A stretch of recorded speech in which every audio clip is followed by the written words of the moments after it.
Let's just go to the aspects I've gathered here for you regarding his mercy, the Prophet of Allah, to the orphan. Start with the orphan.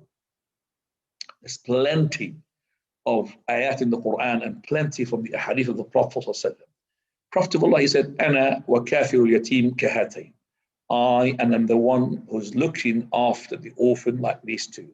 And that is the middle finger and the index. Both these fingers, in terms of lengthwise, they're almost the same.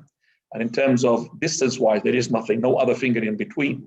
So if this person, basically, he is taking custody of the orphan, looking after him, he will be with the Prophet, not to say with the prophets, on the day of resurrection in Jannah.